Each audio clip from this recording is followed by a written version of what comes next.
Assalamualaikum warahmatullahi wabarakatuh. Berjumpa kembali pada video pembelajaran mata pelajaran sejarah kelas 10 semester 1. Pada video pembelajaran kali ini, kita akan membahas mengenai sumber sejarah.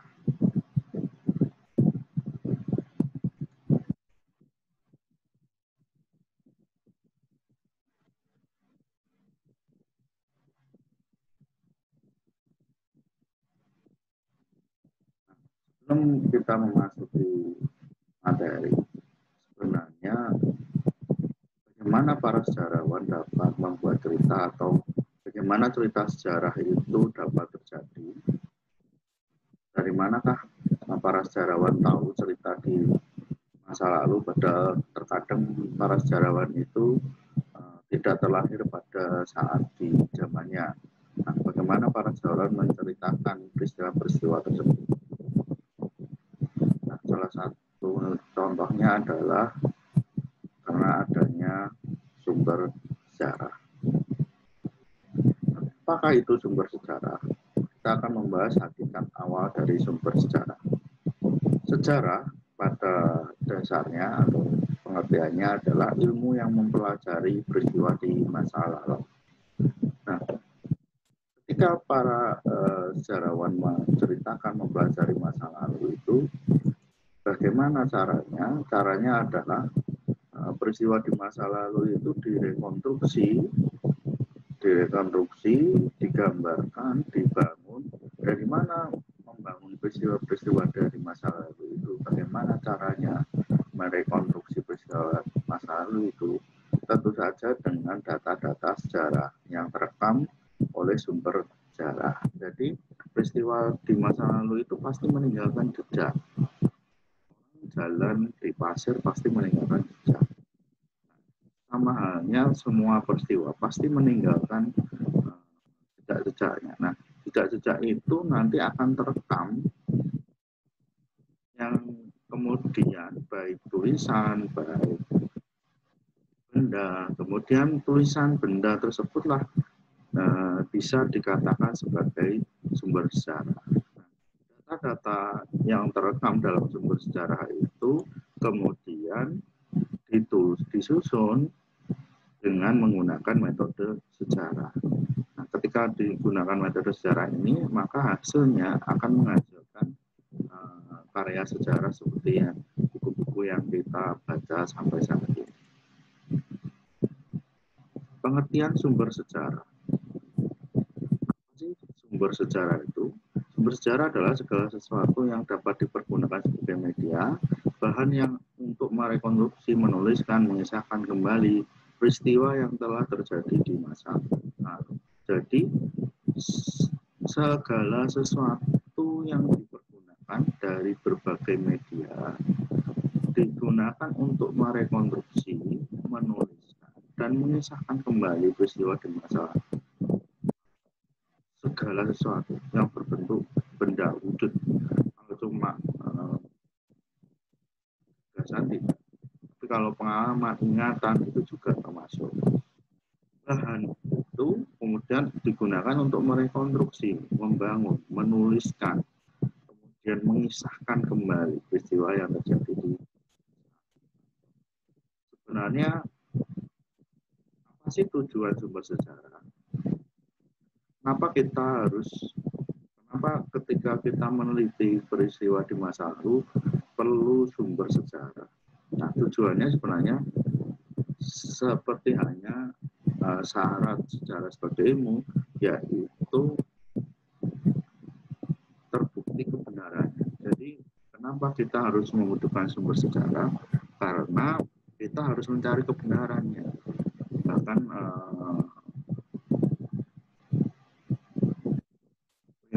Raymond Frankel itu ahli sejarah dari Inggris menyatakan bahwa no dokumen, no history. Jika tidak ada dokumen, maka tidak ada sejarah. Jadi sejarah itu sangat butuh yang namanya sumber sejarah. Orang atau para sejarawan tidak bisa menceritakan peristiwa di masa lalu jika tidak ada dokumen. Jika tidak ada dokumen itu berarti imajinasi. bukan kebenaran. Tapi kalau ada dokumen menceritakan masa lalu, maka itu ada kebenaran. Jadi mengapa kita perlu sumber sejarah?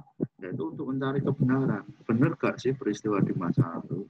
Benar nggak sih peristiwa 17 Agustus itu terjadi dan dibacakan oleh Insinyur Soekarno? Apa buktinya? Oh, ada kertas teks proklamasi. Oh, ada fotonya. Oh, ada orang-orangnya yang bersaksi. Nah, itu tujuannya untuk apa? Mencari kebenaran. Sehingga diperolehlah hak kredibilitas atau kepercayaan. Nah, dari sumber sejarah itu ternyata dapat dibagi beberapa macam. Sumber sejarah itu dapat dibagi beberapa macam. Jadi sumber sejarah itu tidak bersifat hanya satu, tapi sumber sejarah itu banyak sekali. Dari banyaknya sumber itu kemudian dibuatlah klasifikasi sumber sejarah. Tujuannya apa? Klasifikasi sejarah itu untuk mengelompokkan sumber-sumber sejarah menurut jenisnya masing-masing yang didasarkan pada fakta-fakta yang diperoleh di dalamnya. Jadi karena banyaknya sumber yang kita peroleh, jadi kita harus mengklasifikasinya. Apakah kebenaran sumber ini dapat dipercaya? Ini sumber terpercaya, ini sumber yang masih meragukan. Nah, itu ada ilmunya. Jadi ketika kita meneliti suatu peristiwa, ketika kita ketemu data, itu tidak serta-merta langsung bisa kita percaya. Jadi kita harus mengelompokkan dulu ini sumber yang mana, sumber yang bagaimana, kredibilitasnya. Nah, itu harus diklasifikasikan.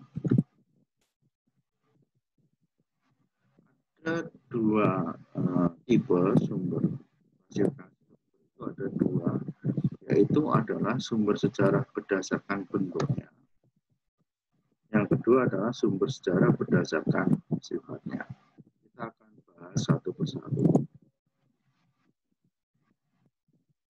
Yang pertama, sumber sejarah berdasarkan bentuk.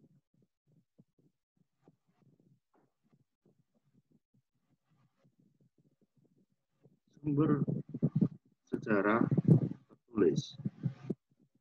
Jadi sumber sejarah berdasarkan bentuknya itu ada 4 jenis. Yang pertama adalah sumber tertulis. Pengertiannya apa? Sumber tertulis, sumber sejarah yang mengenai peristiwa sejarah yang ditulis pada saat kejadian peristiwa tersebut berlangsung. Jadi sumber tersebut ditulis pada saat peristiwa itu berlangsung. Jadi misalnya 17 Agustus, wartawannya nulisnya saat hari itu. Nah, itu namanya sumber tertulis. Pak, kalau ditulis 5 tahun kemudian, apakah itu juga sumber tertulis? Tidak. Jadi sumber tertulis itu adalah sumber yang ditulis pada saat kejadian. Nah, di garis bawah, pada saat kejadian. Contohnya apa? Sumber tertulis itu dokumen, prasasti, kronik, babat, hikayat, surat kabar, laporan, notulen, piagam, naskah, arsip, dan koran. Seperti di bawah ini koran, kemudian ini ada lembar dokumen perjanjian, kemudian ini ada prasasti. Yang kedua, secara berdasarkan bentuknya adalah adanya sumber benda atau sumber sejarah berupa benda. Pengertiannya adalah semua benda peninggalan di masa lalu yang memuat cerita atau peristiwa yang terjadi. Jadi semua benda peninggalan di masa lalu, bukan benda yang baru dibuat sekarang, tapi di masa lalu. Tapi bendanya itu memuat cerita atau peristiwa di masa atau peristiwa yang terjadi. Contohnya misalnya Candi Borobudur. Berarti itu adalah peninggalan di masa lalu yang memuat apa? Cerita kerajaan Mataram Hindu Buddha pada waktu itu. Jadi itu memuat ceritanya. Walaupun benda, tapi itu ada ceritanya. Misalnya benda ada ditemukan koin. Nah, berarti itu juga memuat ceritanya. Berarti di zaman dulu sudah mana uangnya itu ada yang kecil, sedang, besar, kemudian ada tulisannya atau tidak. Itu memuat cerita peristiwa di masa lalu. Contoh, fosil, persenjataan, alat peralatan hidup, prasasti, arca, candi, patung, foto, nisan, dan bangunan. Ini adalah arca, candi, maupun bangunan. Ini memuat peristiwa atau cerita di masa lampau. Yang ketiga adalah sumber lisan. Sumber lisan adalah sumber sejarah yang berasal dari keterangan para pelaku atau saksi sejarah yang mengalami peristiwa tersebut. Yang mengalami peristiwa tersebut berarti dia adalah tokohnya yang merasakan waktu itu.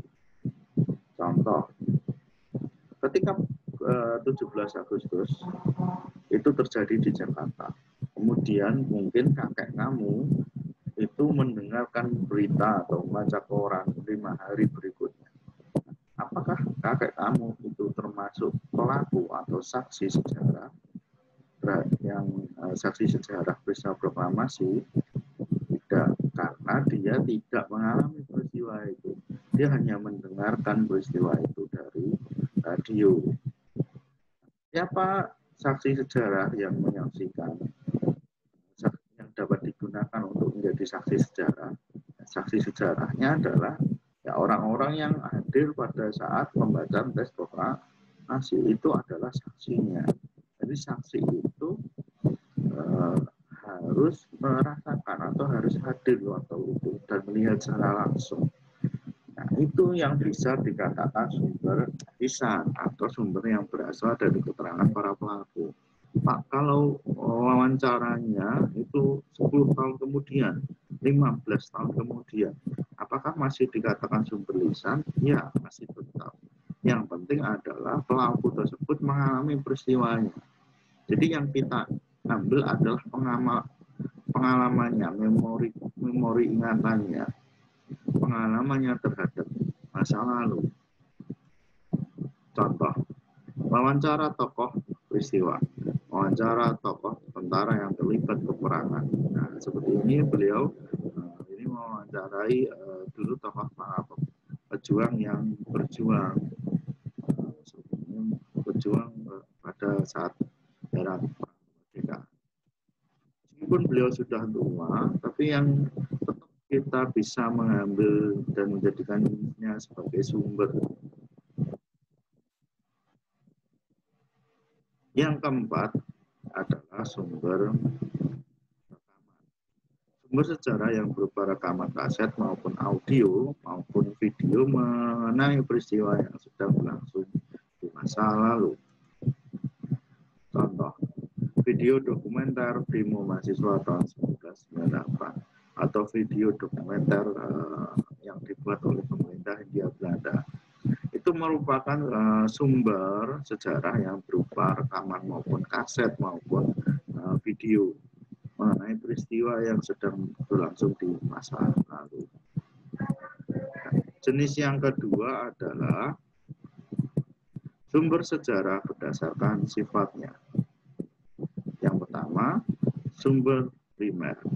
Sumber sejarah yang merupakan peninggalan asli pada saat peristiwa tersebut berlangsung pada zamannya. Jadi berdasarkan sifatnya itu dibagi menjadi 3. Yang pertama adalah sumber primer. Sumber ini nilai kredibilitasnya tinggi, sangat kuat. Kenapa? Karena sumber ini asli atau langsung pada saat peristiwa tersebut berlangsung.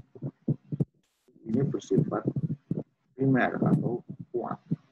Jadi, kalau dalam peristiwa sejarah, dalam menceritakan atau membuat cerita sejarah, selalu mewajibkan harus ada sumber primer.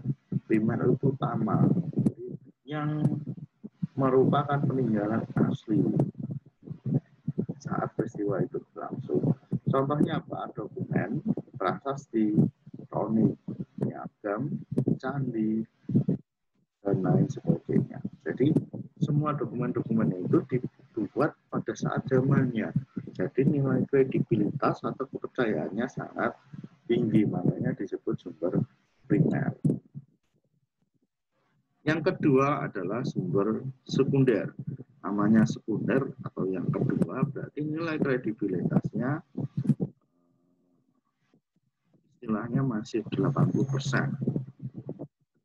Apa itu sumber sekunder? Sumber sejarah yang berupa benda tiruan dari benda aslinya atau sumber kepustakaan sehingga hasil dari penelitian para ahli sejarah dengan penelitian langsung.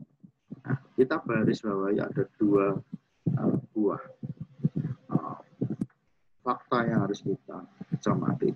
Sumber sekunder itu adalah benda tiruan dari benda aslinya. Jadi bendanya asli itu mungkin rusak seperti koran, peristiwa koran yang tahun 1900 itu sangat gampang sekali rusak. Nah, untuk mencegah kerusakan atau kehilangan sumber itu, maka koran itu di-scan.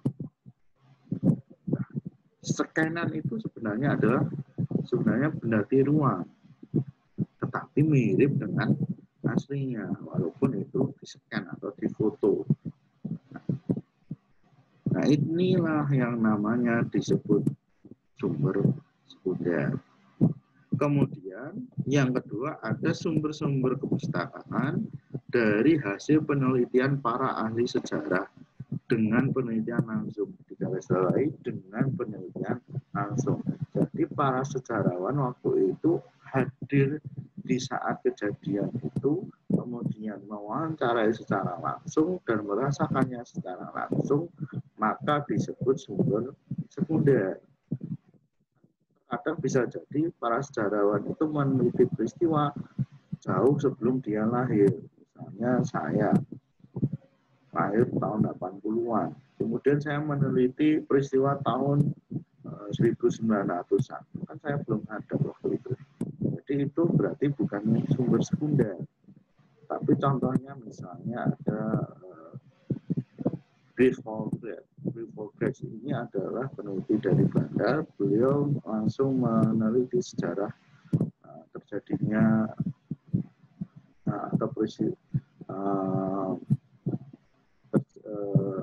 meneliti masyarakat di Jawa pada masa pendudukan zaman Belanda. Nah, maka penelitiannya itu bisa dikatakan sumber sekunder atau langsung, penelitian secara langsung. Contohnya adalah prasasti Tinular, itu adalah tiruan kopian. Karena prasasti yang asli sudah rusak. Kemudian laporan penelitian secara langsung, kemudian terjemahan kitab atau babat. Jadi kalau kitab atau babat itu kan biasanya pakai bahasa Jawa dan pakai bahasa Pekol seperti itu. Kemudian diterjemahkan, itu bukan berarti sumbernya primer, tapi masuk ke sumber sekunder. Nilai kebenaran dalam sumber sekunder ini adalah 80% sampai ke 60%. Kalau primer itu berarti 100% sampai 80%. Itu kira-kira. Yang ketiga adalah sumber tersier. Sumber tersier adalah sumber sejarah yang berupa buku sejarah yang berdasarkan laporan penelitian ahli sejarah tanpa melakukan penelitian langsung. Jadi tersier ini adalah sumber buku, tapi dia atau para sejarawannya ketika menyusunnya tidak merasakan atau tidak melakukan penelitian langsung. Dia hanya mengambil data-data itu dari dokumen atau arsip-arsip yang ditinggalkan dari peristiwa itu. Demikian video pembelajaran kali ini. Sampai jumpa pembelajaran selanjutnya. Assalamualaikum warahmatullahi wabarakatuh.